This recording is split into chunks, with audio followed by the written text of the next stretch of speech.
Okay, with me I have Maryam, our 20-year-old result of our experiment.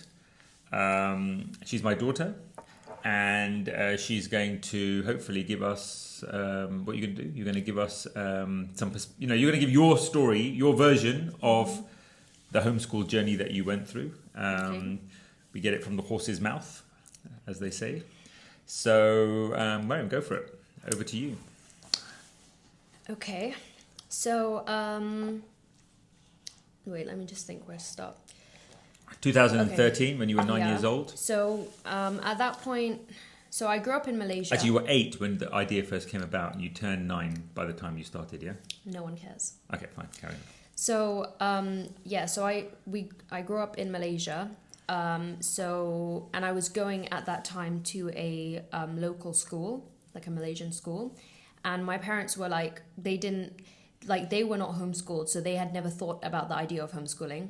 And then they met like a family who was homeschooling, and they were really impressed by the kids because they were like years ahead academically. And but funny enough, yeah. from that family, 4 kids, so far, the 2 elders are both at Oxbridge. One's at Cambridge. I didn't know that. I don't like. Oh, know no, you don't know them. anymore. Yeah, one's at Oxford, one's at Cambridge, or both of them at Cambridge. One's definitely at Cambridge, because one's doing the exact same course by coincidence as your younger sister, Sabine. And the other one is, I can't remember if it's Oxford or Cambridge, probably Cambridge as well, actually. So, yeah. So, I think no coincidence there. Carry on. So, So that family really impressed me and gave me a positive impression of homeschool. So more your perspective. We've got the story already, but how did it come? How did you experience? I mean, when we brought it up with you, what were your thoughts? So at first, I didn't really like the idea of homeschooling. Like my 2 siblings who were younger than me, they were immediately on board with the idea. Just because my parents were like, "Oh, you're gonna like be able to study in your pajamas, and you'll be done by like midday every single day." And they were like, "Yeah, that sounds great." And I was just like, no, because I was like, I was a bit older than them, so I had developed a bit of a brain, and I was like, I had like friendships in school. So, but the thing is, like, I didn't realize it until after I had left school.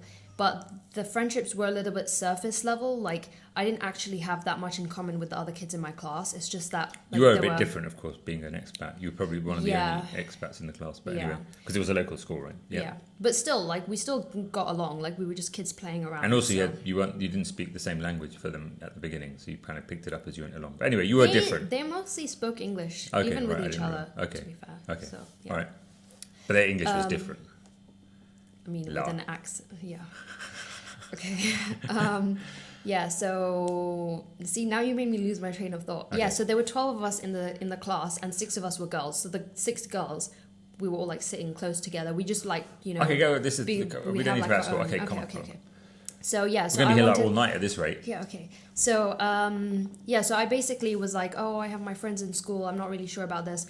But then eventually I agreed to it just because the same reasons, basically. Like, I thought it sounded like really good, like being done with all my classes and everything by midday.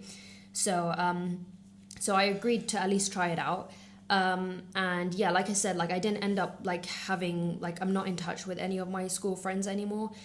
Just because it was hard to like keep that relationship going, because I was only friends with them because I was in the same class as them. And something that I like about homeschooling is that you develop like very genuine friendships, because anyone you meet who you don't like, you don't see them again.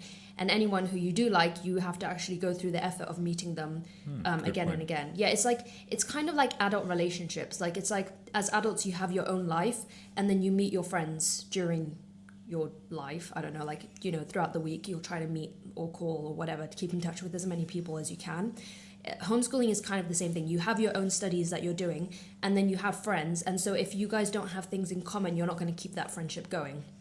So that's why I feel like my 2 closest friends right now, I've been friends with them for like about like a decade now. So from the like beginning, like early years of homeschooling until now, and I still have very good relationships with them. In fact, you just spoke to one of them just now, didn't you? Like 2 hours ago. Yeah, like 2 hours ago. You have a weekly call with her or something? Yeah. The other one I barely call because she's so busy. So we're in this secret location. I can't tell you which country we're in, but we're in a... I'm not allowed to tell them. My wife has said that I'm not allowed to let people knowing where we are. So anyway, so that's quite interesting that you basically got friends from. I didn't actually realize. It didn't really hit me actually, honestly. So you've got really deep friendships with people who you still stay in touch with. Yeah. Yeah. But yeah, and you kind of visit them once in a while as well, like when I can. And you were really excited when you met one of them in Egypt a few months ago. Yeah. So yeah, it's like even though we live in different countries, we can still maintain the relationship, and it's been going on for years like that. So yeah, that's something that I like. But I do think, like, just like from a homeschooler's perspective, I do think you can't really homeschool a child unless there is a homeschooling community. Just from my own experience, like, it's very hard to make friends with school-going kids when you're younger. When you're older, it might be different. Why can't you make friends with school-going kids? Because they have their own, like, friend groups. So the kids are, like, very simple-minded. They're just like, they spend all their hours with their friends at school, and then so they can't be bothered. They can't be bothered to make the effort with you. Yeah, basically, because they don't need to. So but I mean, obviously there are exceptions. That's just been my own experience. So I wouldn't homeschool my kids if I was not in a place where people are homeschooling, where you can have like a proper community. And a lot of the friends that I made were from the homeschooling community. So basically, when we started studying, we'd be studying like my parents said, we would finish at midday. So we would do like maths and probably some other stuff. And would you say that most of the homeschoolers that you know are kind of like weirdos, frankly? Or are they kind of like socially competent? Or, I mean, compared to schoolers, but there's, comparing to schoolers as well. Socially, I don't really see much of a difference. Yeah. Okay. All right. I don't know. Because when I was going to like the homeschool community, that was some time ago. So like the homeschoolers that I know now, there's not like a lot of them, to be honest. Okay. So yeah, I think pretty much the same. Like I'm trying to think, like some of them are weirdos, but like I know lots of weirdos anyway. So yeah, like you're a weirdo. So yeah, so I don't actually remember the first few months of like homeschooling. Like generally, it's just like a blank slate in my head. Yes, you wear those glasses. What do you mean I'm a weirdo? Am I? Okay, apart from the glasses, am I a weirdo? Yes, okay, the glasses are just like. All right, carry on. This is not supposed to be a bashing of. Like, maybe it is supposed to be a bashing of me, but anyway, carry on. Okay, so so I don't remember the first few months, but we were doing like maths and stuff, and then so you were saying like you didn't actually think about us doing exams immediately at first, right? Like, so the initial plan was it was just like 6 languages, including English, which English was not taught, and maths. That was the initial plan, and then you basically started progressing in your maths so quickly that we thought, hold on a minute. We kind of looked at the GCSE papers, or I looked at them. And then, thought, hold on a minute, they could probably do this. I think you did it the same year, right? GCSEs are like what the public exams you sit in the UK. You take like 9 subjects usually. Typically, yeah. For 16-year-olds. 16-year-olds. Yeah, so when you're 16, you study them for 2 years from the age of 14 to 16, and then you sit them. And then you have A-levels from 16 to 18, and you do 3 subjects. So you like specialise more and more, and then you pick a degree. So I think, if memory serves me right, that you kind of dropped out in 2013 from school, late December, and by June 2014, i.e. 6-7 months, you'd basically both done your GCSE and got A stars in it. That's a 2-year course. But the first exams I sat, I don't think, is that, no. What? Is it? Because I sat 3 exams, 3 GCSEs. I think it was the year after that. Oh, right, okay. Because I sat 3 GCSEs, so I couldn't have possibly done 3 GCSEs within like 8 months. So you basically did 3 GCSEs in 1.5 years. Yeah, basically. Okay, fine, right. And obviously that was a lot. So that means so that means the previous video I basically said that you did it when you were. When did you do? What age were you?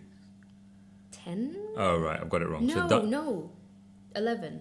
Because Danielle was 9. Because I remember when Sabine did it at 8. My sister did her maths GCSE at 8. And okay, you know what? It kind of like I've got them all wrong these days. Yeah, okay, yeah. But ballpark, his memory is something else. Honestly. But ballpark. Don't trust anything he said. Like the general story will be right, but the dates, everything will be wrong. Okay, like fine. Everything. And that's actually exactly what's happened. Yeah, no, everything's wrong. But it was quite a while ago.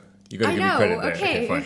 Anyway, get on with it. Yeah, but when I don't remember. All right. Enough criticism of me. Okay, cool. So it's not supposed to be an expose of me. It's supposed to be like your kind of like journey. Let me think. Okay, so I did maths, biology, and physics. So I did those. So basically, my parents were just like, okay. Actually, I don't have to go into that because I'm just supposed to give my experience. So forget that. Okay. So so basically, sitting exams is like. the way we would study, we would use, like, for example, let's say with maths, I think that's a good example. We mostly used Khan Academy, which you can actually use, I think for most subjects, they have like videos that basically it teaches you, not just teaches you, it teaches you and then it asks you questions to make sure you understood everything. And then like the teaching is like videos and then questions, and then they also review questions to make sure you don't forget anything, and it's all free, so it's great. And then, but we didn't just do that. Like one really important thing we did was with past papers. So we would like take, like, past papers are like the papers from previous years for the GCSE. So that's the good thing about us homeschooling, was we went straight to the exams. So we didn't feel like we were just aimlessly studying. Like we knew what we were studying for. Like my parents explained to us, like, okay, you're gonna like be sitting these GCSEs. Usually people sit them at like 16, but you're gonna be sitting them at whatever, like 11, 10, 9. So just to interrupt, I think that's one thing that worked really well, because I think from the age of whatever, like 7, and in your case 9/9.5 or whatever, basically you were everything you studied for an exam. Yeah. With purpose. And like if you think about my own education, went to a good private school. There was no important exams until I was 16. So all the tests and stuff that I did pre-16 were kind of like, in a way, in some way useless. Yeah, it just gives you like a really clear purpose and a goal, and you know when you're sitting the exam, you know what you're aiming for, an A star. And not only that, like when we did past papers, like we would start with just like, some questions, practice questions, whatever. But by the time we were doing like full past papers, I remember, even though I didn't like maths, I kind of enjoyed doing the past papers, because it was like just like 1.5 hours. I think each paper is like 1.5 hours. So you would do the past paper. You might do it at the beginning in a lot longer time, but you'd do the paper and then you'd mark it and then you'd give yourself a score. So this is quite important actually, because when you're marking it, you're actually seeing like how the examiners mark it, so you understand the system very well. So we would know the exam system like inside out, because we were marking ourselves where you can. Like maths is very black and white, so it's like yes or no, did you get the question right? Something like French, you can't really do that, you need a teacher. But yeah, so that really helped with what was I saying? We were marking, yeah. So that helped with like having clear goals, because you can see your score going up basically. Like at one point you're getting like 30% in the papers, and then like 3 weeks later you're getting 40%. But don't quote me on that. I don't remember how long it took to like progress, so I don't know how long it takes. But yeah, but there's a blog on that. I've got a blog where explaining how long it takes to get. Yeah, we've got all your marks, that you got, and the date you did them. The paper, fantastic. The date, the paper that you did, which is not that relevant. It actually is, and then the mark that you got. So it was progress, and it was like I remember graph. He made like a graph of it. Yeah, he was kind of obsessed with the whole thing in the beginning. Yeah, and then by the time of the A-levels, he wasn't even doing anything, which we'll come to. Yes, yeah. A-levels, I got a few things wrong, I think. But I don't know, you played your part. Anyway, so basically, you did the 3 GCSEs. And then I did 2 more. And you got 3 A-stars, which was... 5 A-stars. The 3 A-stars in the first ones, and then... Yeah, then 2 more. Yeah. And then I started doing... So this is when you were 11, you're saying? I finished all my GCSEs. When you were 12, I reckon. Yeah, 12, yeah. So, yeah, and I kind of... And then you were doing A-levels when you were finishing your GCSEs, I assume? I think so. I don't know. Yeah. I don't remember. But yeah, I quite enjoyed like that period. I didn't like before the exams, because about a couple of weeks before the exams, we'd like basically drop everything. So we'd be doing, in addition to studying for exams, we'd be like, going to homeschool groups. I would go to, I was doing rock climbing at that time. I was doing, at one point I started public speaking. I remember riding. That. Do you want to bring that one up about the public speaking, remember? What do you mean? When you refused to go? That was debating. That was debate. Yeah, the public speaking. Why don't you talk about the debating? Yeah, okay, fine. But let's not talk about that. Forget it. Karen. Okay. Basically, the short story is she got absolutely hammered in the debating competition. Yeah, okay, but that was so badly that she refused to go the next day. Just so you go, I was really good at public speaking. Yeah, debating is different, because I know, because there are people. You get all these like super smart kids who have like read up and everything. And I didn't understand the topics. And you got absolutely hammered. Yeah, so they asked you. Anyway, but there's a reason. Also, I got into the top 60 in Malaysia, by the way, for the competition. So I just don't so know how you did that because anyway. Yeah, but I had never done debate. Okay. It's because to get in, you had to do a speech. So I was good at the speech part. I was good at public speaking. But you didn't know the subject. But so I all didn't these know little geeks debating. had I'd never basically- done debating No, you didn't know the before. facts basically. Yeah. Yeah. Oh, but also debating style. They were Yeah, like 8 right. minutes this, and I was like, I don't know what you're Okay, doing. okay, come on. Anyway. Okay, so now I've lost my train of thought. Okay. What was I saying? Yeah, so we did... Okay, so after the... Yeah, so while we were doing the GCSEs, we were doing all that stuff. You wanted to say... Yeah, so I wanted to say something, which is basically what we did, which was very effective, is we had, just before an exam, we had something called study camp, maths camp, physics camp. It had a name? Yeah, we had a name. So basically, I think 2-3 weeks before the exam, any exam, we'd have a maths camp or physics camp. And that was basically, you just drop everything in life, go to cafes, the camp part, and basically just do that subject. And I think that really helps. So It's not that super bad. intensive. It's not that bad because you are going to cafes and stuff. It was quite fun. But at the Yeah. same time, obviously, I didn't like just studying. But it was important. Like, just for like 2 weeks at least before the exam, just go all in. And like, I think that's the key with homeschooling. Like, you're doing very focused things. Like, instead of doing 9 GCSEs at one point, which is so dumb, you're doing like 2, 3 So at a time. just one point. So yeah, look, I mean, I think some universities do recognise now that doing GCSEs staggered is easier. But if you just think about it, if you just step back a bit, I mean, the way that we're doing that schools do GCSEs and A levels is just mind-bogglingly stupid, right? So it's almost like you have this evil person as the head of the school, like the headmaster, and he's like planning away. Okay, how can I make the children do as badly as possible in their GCSEs? And he thinks, I've got this amazing idea. Let's make the kids do it all at the same time. We'll do all the exams in the space of a month. And that's what schools do. No, and it's just because it's like- completely stupid. If you think about And it, schools like, are trying to get. They're actually very competitive. Schools. Yeah. They're really. So what schools they are doing? haven't thought about like splitting it up. They haven't. I mean, it's just mad. It's like I just cannot understand, and that to me just kind of shows how stupid the whole system is at schools. I mean, you've got these people who are just like saying, "Okay, we're going to make our students sit all of 9 GCSEs at the same frigging time." It's mad.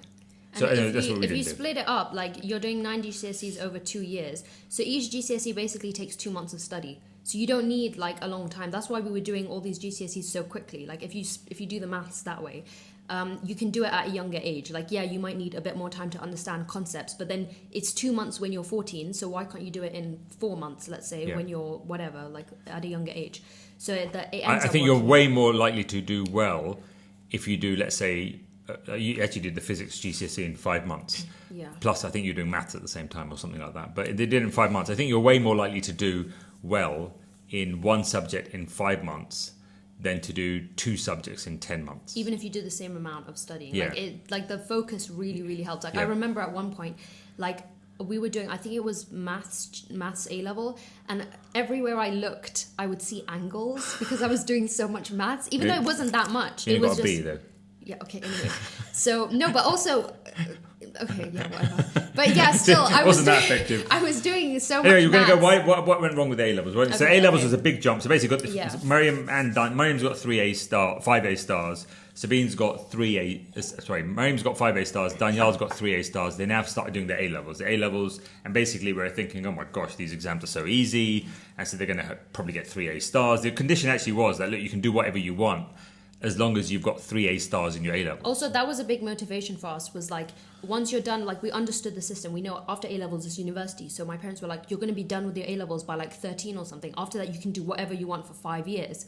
No, remember, you weren't even expected to go to university. I Yeah, told you. oh yeah, sorry, not So even you 5 years. No, you just can do what you for- want. Yeah, You can do what you like want. You've got after horse 13, riding for the yeah. rest of you. You can do whatever you Yeah. want. Yeah, okay. So yeah.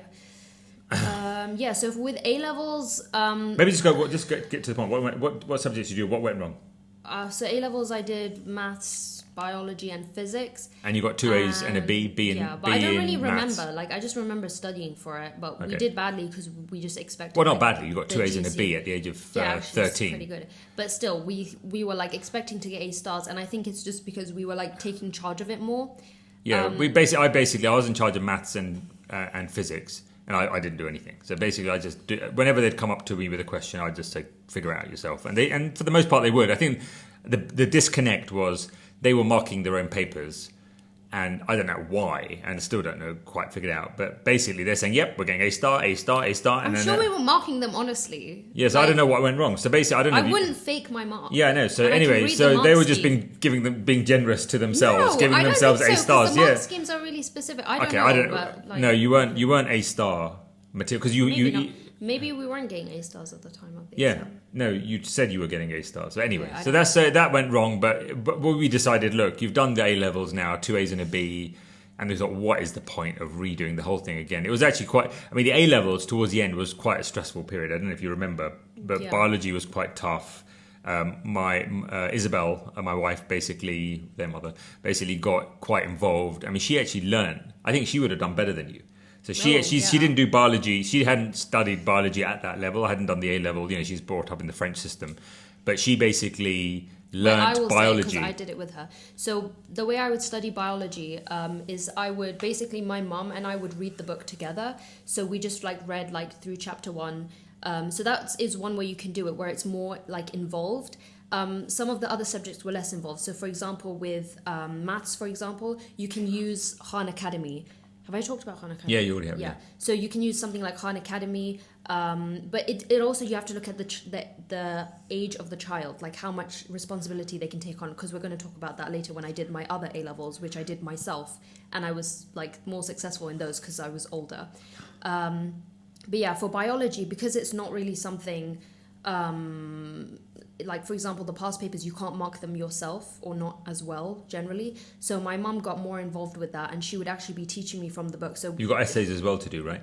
Yeah, you have to do long essays and yeah. So she would be not really teaching me. We just read it and understand it together. She would be understanding at the same time. But by the way, their mother is off the scale intelligent. Yeah. So and she would be. I mean, she's. I shouldn't really say this, but everyone in our family knows she's the super smart one. Yeah. So yeah, so basically she would get it immediately, and then she'd be like, "Okay, so now you understand this," and I'd be like, "No," and then she'd kind of explain it. And I can tell that she was way ahead of you. Yeah. Well, okay, she was an adult. I was 12 years old. You should have had a brain like a sponge, learning it all in. But anyway. Okay, but you have to understand as well with biology, so there's that. Okay, well, I hadn't do biology beyond GCSE. Okay, so that's the GCSEs done. So A levels done. And you've explained how you were taught by Isabel biology. Okay. Yeah. So then what happened next? I can't remember fully myself. So you After finished the your A-levels. Yeah. So after the A-levels, I did coding for a year. So the plan, I forgot all about that. So we wanted you to become. So the plan was for them to start their own business. Yeah, because my parents have a business, and so my dad was like, you guys should also go into business, because that way you can he was like, you can retire early that way and make lots of money and more flexible, freedom with what you'd like.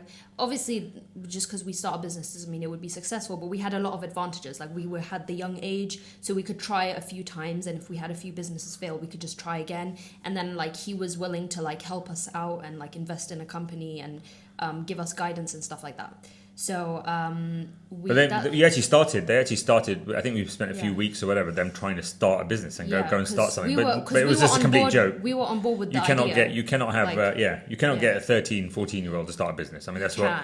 No, it's very difficult. What I'm saying is, I just don't think we were that motivated. Right, okay. I don't know. There's plenty of 13-year-olds who do start businesses. Sure. It's just but not a tech one where you have to build something. Maybe you can start selling. You can start selling you can start trading. But you can't, to start a kind of an online business takes a lot more patience. You need to know what you're doing. You need to know what people want. It's kind of hard. So that was. But the whole time, we were homeschooling, we had that idea in our heads that we're just going to end up doing business. And it sounded great, all the freedom, making lots of money, blah blah blah. We knew it wasn't going to be easy, but we just thought we'll give it a try. So that's why the plan was always to do a business. And then that failed, and then you started to start. Then we thought, okay, you're going to work. Get a job. No, first try coding, okay, and that was, I hated coding. So my brother continued with coding because he was kind of doing things at the same time as me. He finished his A-levels at the same time as me. He only did 2. And then, so then I started working in his company doing sales at first and then marketing. And that I found more enjoyable than coding. but it is like tolerable. Like coding I hated, but that was like, I just didn't really, well, I did do it for like 3 years full time, but I just didn't find it that, like there was nothing like motivating me. I was just like, okay, I'll just do it, it's like my job. And he was like, oh, that's not enough, you need to be like, if you want to be like the CEO, you need to be super motivated. So he was like, you know, why aren't you like trying to like learn more and like take more responsibilities and stuff like that. So at some point I just like decided when I was like 16, I was like, yeah, I don't actually care about like 17, I think. I don't know, maybe 17. I was like, I like don't care. Well, I remember it was in like November-ish, so that I had just turned 17. So I was like, I like don't care about like starting a business. I'm not even motivated. Like you, because it was like I liked the idea. I agreed with the idea still, but I was like, I'm not even motivated enough to do it. Like you need to be very, very motivated to start a company, and I just didn't have that. Like it wasn't something that excited me, and I didn't think it was something I could do. So like I couldn't find the energy and the drive to do that. So I was just like, and I was starting to develop a passion. I think at the time it was in Arabic, but also I was like, I was really interested in like philosophy and religions and stuff like that. So I was like researching into all of that stuff, and then it just became a whole thing where I wanted to go to university. And this was the first time I was thinking about going to university. Like before that I had not really considered it. No, it's because you said you wanted to go into teaching. Yeah. And therefore we said you have to go to university then. Okay. Yeah. I don't Okay. Yeah, so that's when I started, I decided to apply to university. So I'm studying French and Arabic at Oxford at the moment. And when I started to, so we decided that like, basically I should just try to apply to, apply to universities in the UK, even though we were living in Malaysia. So I started, and those were like, the universities I was applying to were quite competitive. So you had choice of 2 universities really. Choice number 1 was Oxford to do French and Arabic. Choice number 2 was SOAS to do the same course. UCL. Oh yes, of course. Sorry, yeah. UCL, and third choice would have been SOAS. No, SOAS didn't have French and Arabic. But you had something else to do there. No. Because it was not going to be. All right, fine. Yeah, because with UK universities. Because the interesting thing about SOAS is that it's got a really, really strong brand for what she wants to do, which Arabic anyway.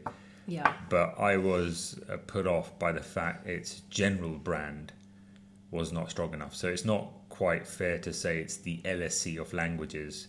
And that was another issue that with SOAS was that I felt that it's quite easy to get into relatively, and I didn't think that it would be. It didn't have the brand. Anyway, Karen. Yep.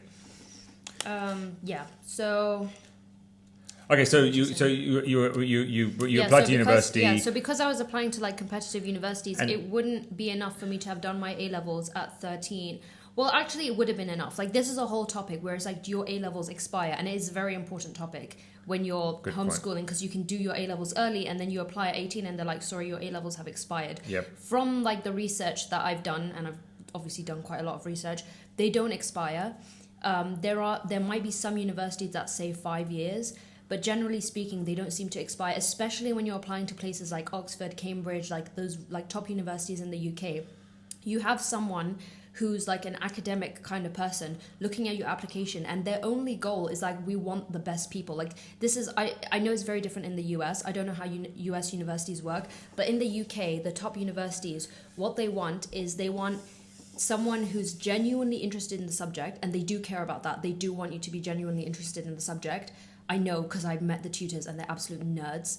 And also they want you to be like able to, follow the course. So they want to see how you're doing academically, and they want to see a genuine interest. Those are the 2 things you need to show.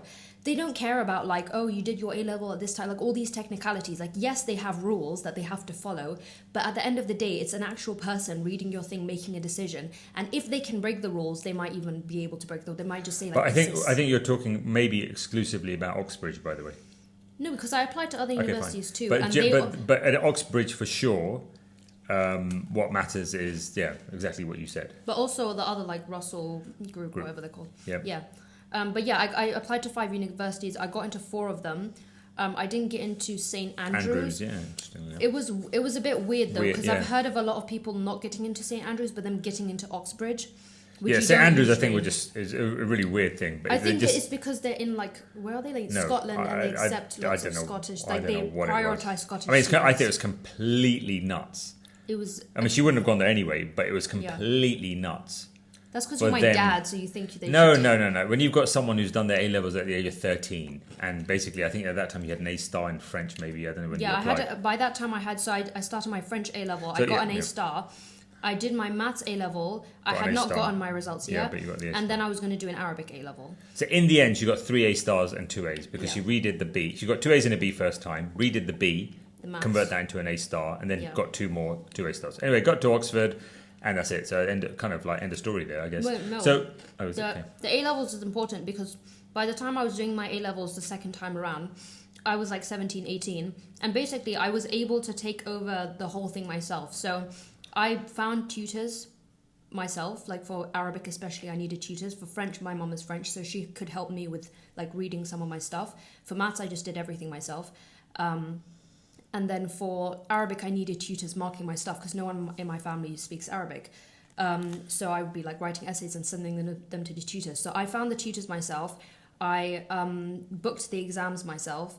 And I like studied myself. So one of the things that homeschoolers, I think, what our kids can do is I could literally tomorrow tell any 3 of the children that, look, okay, and they actually do this because like Sabine's actually doing this. She's decided to do an A level in Arabic. But what I'm saying is that I could say, Maryam, okay, could you you got to do an A level in, I don't know, German, or not that you've ever studied German, but it could be German, right? You got to do an A level in German. Go and do it. And all 3 of our you just all know 3 of our where kids, to yeah, go. You they'd, know they'd where book the to- exam, yeah, they'd you look find the tutor, they'd interview the tutor, they'd probably negotiate the rate with the tutor, and But we'd pay with your money. pay with my money, but they'd give the expectations for the tutor as well. Like, we want this. And they'd basically know exactly what to study. They'd decide whether they want to do a GCSE first or they're going to sit the A level directly.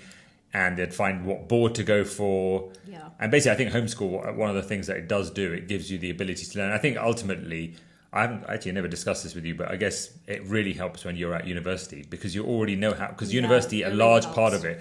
I mean, when I did university, when I was at university, I basically taught everything literally myself. And I think that's basically, you're used to it. You're used to just teaching it yourself. Yeah, like even right now in university, So I'm learning like French grammar, for example, and the teacher will like, we'll have like a tutor session with like 4 of us in the class, and I won't really pay attention because I'll just be like, I'll just learn it myself after this. Like I'll do it quicker, and I'll do it in a way where it will like stick in my memory. Like it will be my own way of learning where I'll actually understand it because it's just like, it's not that it's boring. Like I can pay attention. It's just that I feel like I don't remember it afterwards. And I'm just like, forget it. I have the book. I can read the book myself. I can understand it myself. And then if I have questions, I'll go to him. That's my preferred method of learning.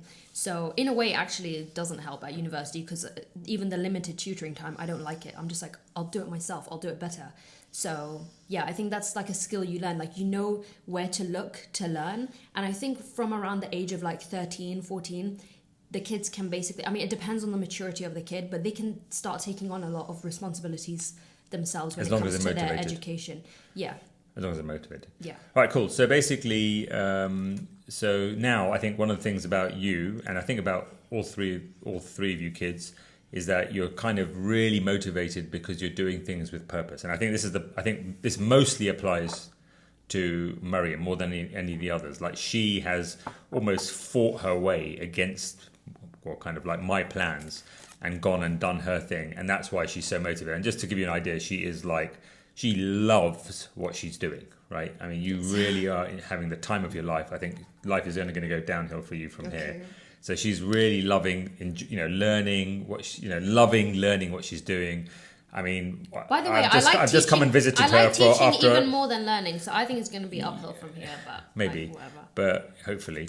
But I mean, I haven't seen her for a while, from Maryam, because we are living in. Okay, I'm traveling, and I'll just say that. And so I haven't seen her for a few weeks, and so basically just so I had a coffee with you like yesterday. And basically, the first thing she starts telling me about is some grammar that she's found out, and she just finds it so fascinating. I was just pretending to be interested. I've explained the same grammar point to like every single person who will listen. I've not met many people who are as passionate about their subject, and I think ultimately homeschool has played a big role in that because you know why you're doing this every day you're here. And she's actually had, I mean, one thing I did do with her. I've done it with our kids, is that they have to pay for 20% of the costs of the education themselves. And I did that. So look, because basically I want you to, to realize why you're doing it. I don't want you to be like just using daddy's money to do whatever you want and have a great time at university. I actually don't want that. I'm not prepared to pay for my kids to have a great time. I would like them to, I don't think I want them to do it with purpose, right? So she's doing that. She's doing it with real purpose. Anyway, so I guess a few things I can ask you now is for the viewers' benefit. So what do you think we did potentially wrong? And not only what did we do wrong, but what do you think a lot of parents do wrong when it comes to homeschool? Because you probably know you probably know a lot of kids who have been homeschooled and it doesn't work out well. So maybe you could start with what we did wrong and what do whatever. Go for it. Wait, let me think. Well, this is... Or maybe if you can't think of anything, maybe you can just give some advice. I mean, kind of wrapping up now, isn't it? So basically, have you got any advice for anyone who's thinking of doing it? Who's thinking of homeschooling their kids? I think the parents need to be quite involved with like the kids' education, but not in a way where it takes a lot of time. It's more like just like really pushing them. So like the way that my parents would like in the beginning, they would like they understood the GCSE system and they'd be really pushing us to do that, like get an A star before June or whatever, and it would seem like an impossible goal, but they'd just be like really pushing for what they would think is potentially possible, and then it ends up being possible, like without even like pressuring us too much. So that's one thing. Like the parents need to really be driving their kids.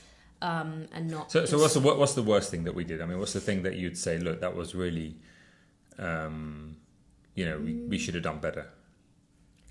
I don't know. Like one thing was like the fact that we were trying to, like, my parents had a goal that we would learn like 6 languages, and at this point, we stuck with that for a long time, and it didn't go anywhere because.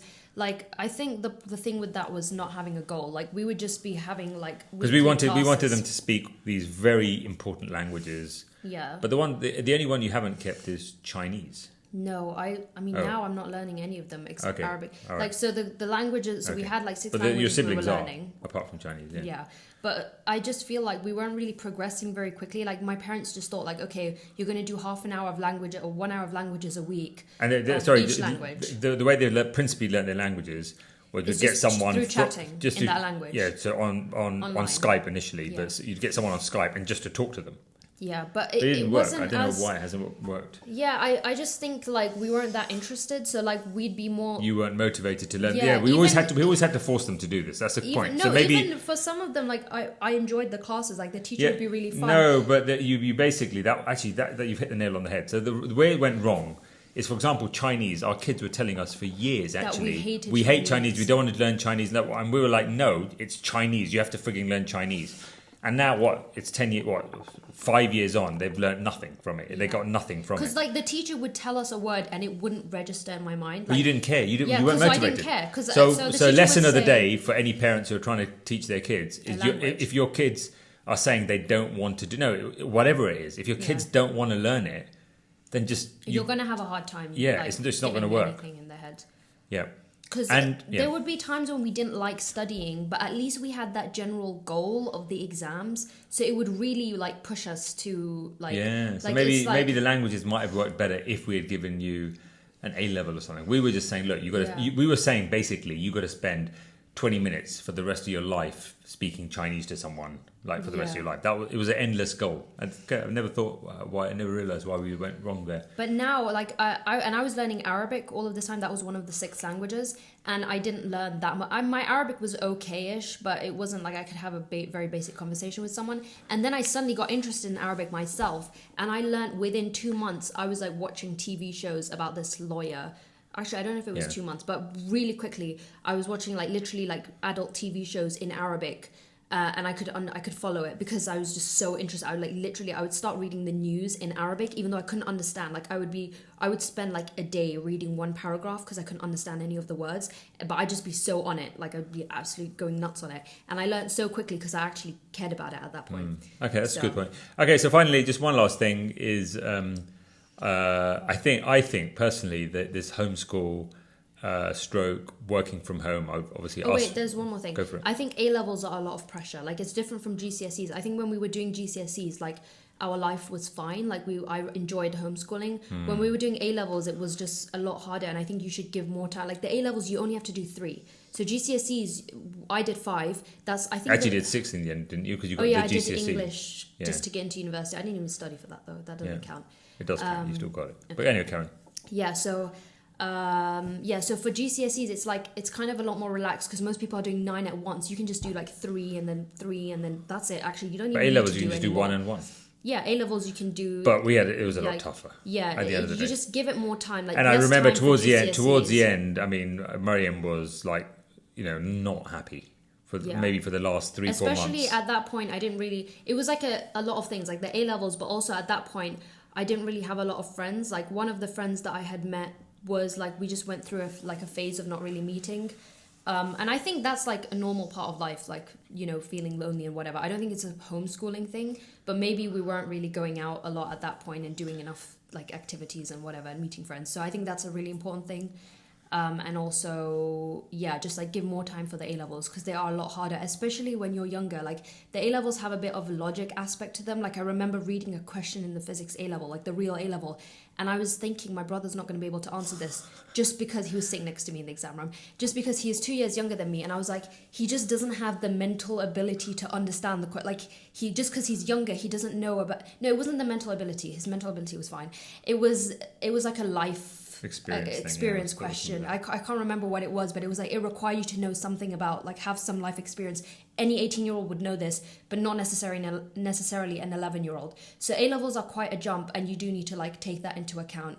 A lot of people say A levels are easier, but that's because they're going from 9 GCSEs to 3. If you're going from 3 GCSEs to 3 A levels, it's a crazy jump. So you do have to like take that into account. So why would you look at 3 GCSEs over 3 A levels? I mean, because we were taking 3 or 2 or 1 GCSE at a time. Oh right, yeah. So you can't do that with A levels. You should just take your A levels one at a time. Okay, so just one final thing I'd say is that I kind of like promote the idea of homeschool and work from home together. I think it's a dream combination. I think our family is somewhat unique, but I think pretty amazing. I mean, there's issues in every family, but I think our family is quite unique and amazing in the fact that we all get on with each other, and it's kind of like we have a great time. Now I'm traveling a bit, and we kind of like see each other in different countries, and like, you guys are adults. Do you think it's kind of like a really do you view it that way? Do you think it's like, wow, it's cool? Yeah. So you might. Oh, right, okay. Why do you sound so surprised? No, okay. So you think it's cool that someone might visit you, someone I might go here, and it's nice. Like we'll literally be like, I'm going to this country. Who's coming with me, or something like that? Yeah, we're doing that all the time. That's like, and then we've kind of make it optional as well. So and I think, sorry, just one more thing. Actually, I would say that I think one of the reasons it's been quite successful for us homeschooling is that we have we have really treated I believe we've treated the kids as adults very early on. We've given them ownership. Maryam, do you have any thoughts on that? And can you give an example how we've done that? How other parents might want to do something similar? I think the way they explained everything to us, like they didn't tell us like you have to study because this and this and like trying to invent reason. No, they were just like super like direct with us. These are the exams that people sit at this age. You're going to sit them super early, and we're going to try to do that and try to get your education done early. And they would actually explain the whole logic to us. And did we say that, look, do you want to do it? Yeah, they gave us the choice. Like like at one point my sister was saying like she found the exam too hard or something. So my dad was like, okay, you can stop. Like you don't have to do it now. Like you're like whatever 8 years old. Most people are twice your age are sitting this exam. You don't have to do it. And she was just like, no, okay. I'll like once she like got over her like mood swings and whatever, and she was like, okay, fine, I'll do it. So yeah. Cool. So have you got anything else to say? Nope. I think that's it. Okay. Cool. Thank you very much.